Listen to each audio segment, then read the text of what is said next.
Assalamualaikum warahmatullahi wabarakatuh. Perkenalkan, saya Fatul Janah dari Kantor Pertanahan Kabupaten Tapin, Provinsi Kalimantan Selatan. Salah satu peserta pelatihan dasar calon pegawai negeri sipil tahun 2021. Pada kesempatan kali ini, saya ingin memaparkan salah satu pahlawan nasional dari Kalimantan Selatan yang memberikan refleksi nilai-nilai bela negara pada saat perjuangannya melawan penjajah. Beliau adalah Brigjen Haji Hasan Basri. Brigadir Jenderal TNI Purnawirawan Haji Hasan Basri, Tentara Nasional Indonesia, lahir di Hulu Sungai Selatan, tepatnya di Kandangan, pada 17 Juni tahun 1923. Beliau merupakan seorang pejuang militer dan salah satu tokoh pahlawan nasional Indonesia. Hasan Basri menyelesaikan pendidikan tingkat sekolah dasar di Holland Inland Sea School. Beliau menempuh pendidikan Islam pada awalnya di Kandangan, Sanawiyah Al-Watoniyah, yang kemudian berlanjut di Pondok Modern Quake School di Ponorogo, Jawa Timur. Riwayat kerja dan karir beliau, yaitu beliau ditunjuk sebagai pemimpin Laskar Saifullah, kemudian mendirikan Universitas Lambung Mangkurat pada tanggal 21 September 1958. Penghargaan yang diterima yaitu ditetapkannya beliau sebagai Bapak Gerilya Kalimantan pada tahun 1961 dan dianugerahi gelar sebagai Pahlawan Kemerdekaan pada tanggal 3 November 2011. Setelah dikumandangkan Proklamasi Kemerdekaan Indonesia pada tanggal 17 Agustus 1945, Brigjen Haji Hasan Basri aktif dalam organisasi pemuda Kalimantan yang berpusat di kota Surabaya.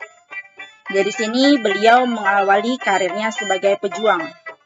Pada 30 Oktober 1945, Haji Hasan Basri berhasil menyusup pulang ke Kalimantan Selatan dengan menumpang kapal Bintang Tulen yang berangkat lewat pelabuhan Kalimas Surabaya.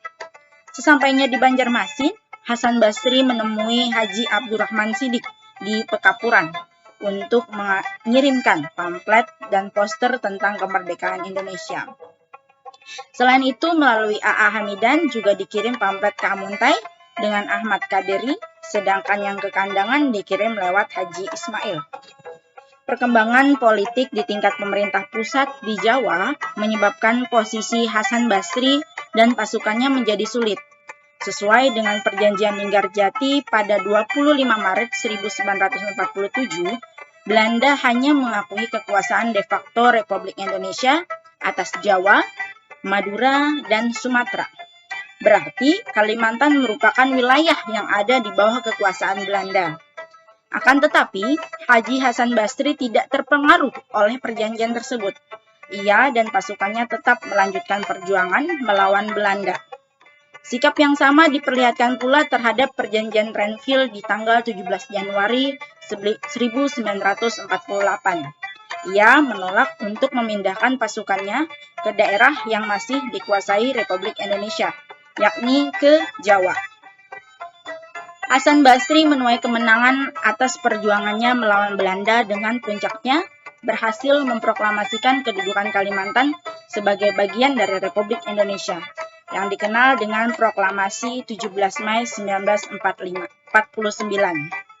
Dari riwayat cerita inilah saya memetik nilai bela negara yang direfleksikan oleh Brigjen Haji Hasan Basri ketika memperjuangkan Kalimantan Selatan yang memiliki kesamaan sejarah dengan Jawa, Madura, dan Sumatera. Meskipun kala itu di perjanjian Linggarjati Kalimantan tidak diakui secara de facto sebagai wilayah Republik Indonesia. Dengan perjuangan beliau, Kalimantan Selatan mampu mempertahankan diri dan menganggap menjadi bagian Republik Indonesia. Proklamasi 17 Mei 1949 sangat terkenal bagi warga Kalimantan Selatan, sehingga dibuatlah monumen 17 Mei di salah satu kabupaten di Kalimantan Selatan. Nama beliau pun diagung-agungkan menjadi nama-nama jalan di beberapa kabupaten dan kota, nama rumah sakit di Kalimantan Selatan. Selain perjuangan mempertahankan Kalimantan Selatan menjadi bagian Republik Indonesia, beliau juga berkontribusi penting dalam bidang pendidikan di Kalimantan Selatan. Salah satunya mendirikan Universitas Lambung Mangkurat yang memajukan sumber daya manusia di Kalimantan Selatan. Pemerataan hak untuk mengenyam pendidikan yang juga dapat dirasakan oleh warga Kalimantan Selatan. Semangat inilah yang dapat saya dan kita semua jadikan teladan dalam kehidupan saat ini, bahwa untuk memberikan kontribusi pada negara ini bukan hanya memperjuangkan dengan berperang, tetapi juga meningkatkan kemampuan sumber daya manusia yang intelektual dan berwawasan luas. Sekian video singkat dari saya tentang Brigjen Haji Hasan Basri, Bapak Gerilya Kalimantan. Semoga bermanfaat dan mohon maaf bila terdapat kesalahan atau kekeliruan dalam penyampaian. Sumber data, gambar, dan video saya cantumkan pada akhir video ini. Terima kasih atas perhatiannya. Wassalamualaikum warahmatullahi wabarakatuh.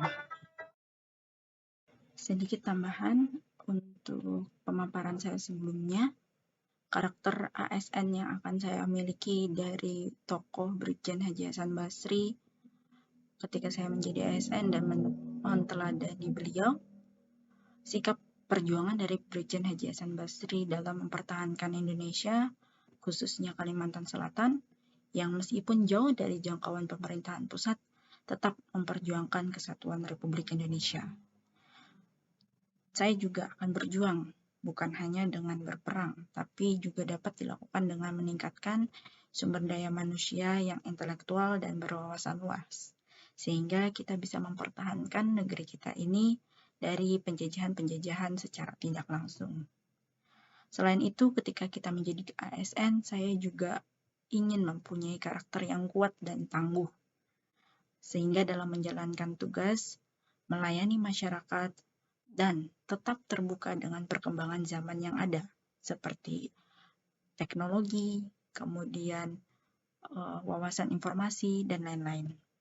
Serta saya juga tidak akan terpengaruh oleh hal-hal yang negatif, yang akan merugikan diri saya sendiri, keluarga, instansi, ataupun negara.